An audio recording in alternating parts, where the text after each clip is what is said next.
I think he found it therapeutic. A lot of his expression came out in his music. It was in him. It was in him, and it just came out. It was around that time I found a 3-bedroom house in Rodeo. Michael started 4th grade at Carquinez Middle School. That's when he met Billie. The thing that connected them together was the music. They were both into the music, and they were both playing the lead guitar. Okay, we're ready. The equipment was set up in our living room permanently, and my mom allowed them to play and practice all the time. Billie found somebody that played drums, and he took me and just told me what to do on bass. No, actually, we're supposed to play it up here, like right here. They told Mike what to do on guitar. Okay, follow me on guitar, okay? Just started playing songs. 1, 2, 3, 4. It was all about Motley Crue, Van Halen, Kiss, of course. Standard 8th grade rock stuff. Talk about perfect. Talk about joy. At first, they were, they'd do cover tunes until Billie started writing his own stuff. Then it just went wild. Please welcome Billie.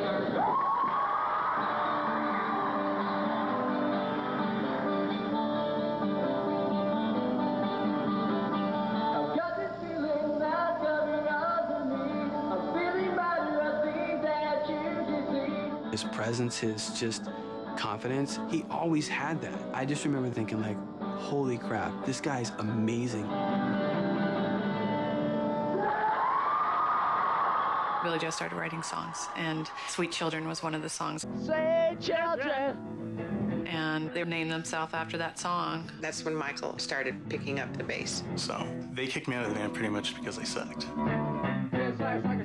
Billie taught Mike his first bass licks, and then Mike just took to it. In high school, he couldn't bring his bass to school, and so he would sit around and go dirt, dirt, dirt, dirt, dirt, dirt, dirt, dirt, dirt, and that's how he got the name Dirt. Music was Mike's life. He always had that outward positive attitude, but he was going through hard times. My mother was broke. She was working like 3 jobs to survive. It took everything I had just to get the bills paid and the rent paid. And then she lost the house. My mother wanted to leave the Bay Area. She just couldn't afford it anymore. But Michael didn't want to leave. By then, him and Billie were well on their way to getting the band together. It was the only thing he ever really wanted. He knew that that was going to be his life. He was going to make music his life. It was hard on Michael. He loved the music, he was talented, but I had to go.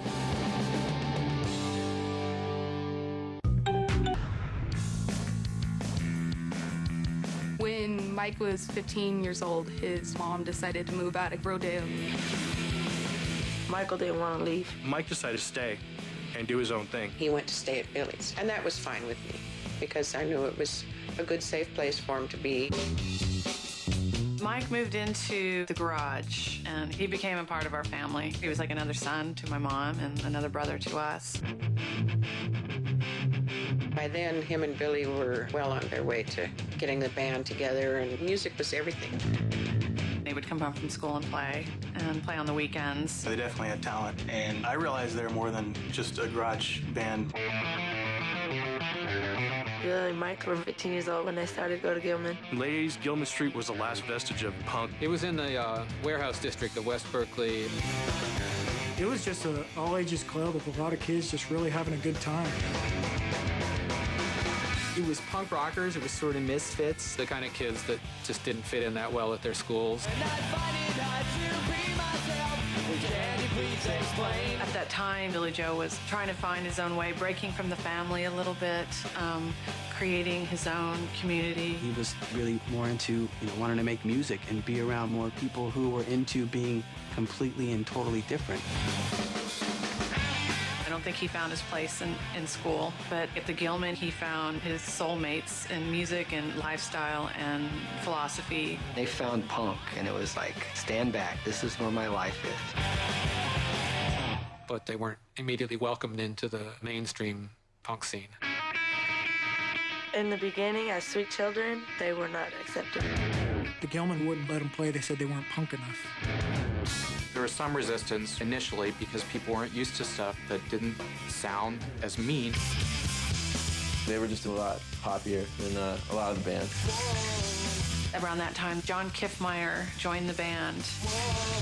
John Kiffmeyer, he was in a band called Isocracy, and they were a pretty big local band, and Billie used to go see them play, and one thing led to another. John ended up being their drummer. He gave them some more street cred.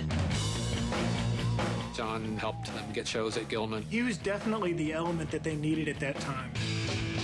These new bands that were playing shows at Gilman Street every weekend were on this label Lookout. Lookout Records was just starting to get some brand recognition, you know, with local punk rockers. So John called me up and said, hey, I got this new band called Sweet Children and we want to play. And I said, well, there's some stupid high school party next weekend. And John said, we'll be there. I was just transfixed right from the start.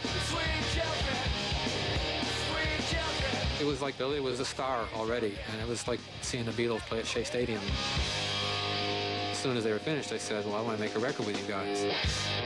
Billie was like, yeah, cool. Around that time, they decided to change their name to Green Day. They changed their name about 2 weeks before the first EP was going to come out. I just blew a gasket and says, you can't do that. What the hell does Green Day mean? Green Day is a song about smoking weed all day long, and that's where the name came from. He said, everybody knows you as Sweet Children. You're nuts. But once they decided something, that's how it went. The first EP came out in April of 1988. It was called 1,000 Hours. 1,000 Hours. And it was about a year later when they came out with their first album, which was called 39 Smooth. Once the record came out, there started to be a real buzz about them. We sold out the pressing of 1,000 and repressed it. Billie Joe is like, whoa, there's actually people out there who want to hear my music. Billie and Mike were 18 when we first released 39 Smooth. I remember being in high school with Billie Joe. School didn't interest him. He was sitting in class writing songs. He was really more into, wanting to make music. Billie Joe ended up not graduating from high school. He didn't receive his diploma. My mom, she'd love her kids to finish school. She would all like us to go to college and be professors or doctors. But I also think that she believed in him as a musician, that he had a place to go other than school. Mike always did good in school as far as being able to, stay with it and go to class. He wanted to complete high school to make my mother and father proud. Mike graduated from Pinole Valley in May of '90, and the day after he graduated, they went on tour for like a 45-day tour. They got their own van and they took off. They'd go to ridiculous extremes to play. They would play anywhere. Here we go again. Half of these shows are shows that are in people's basements and at people's houses. Sometimes they got a place to sleep and a meal, and that was their pay. It was incredible, the support system and the network that was within the punk rock scene throughout the country.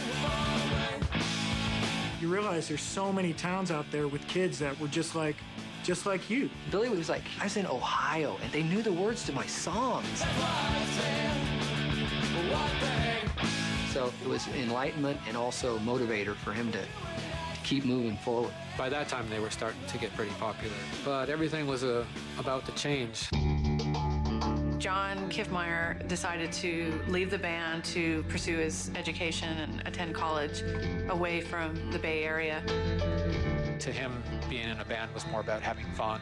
John just thought it was time, for a change. I think the boys are really hurt by that. Billie and Mike, for about the last 7 or 8 years, that's all they'd done was play music. They had no other skills that they knew of.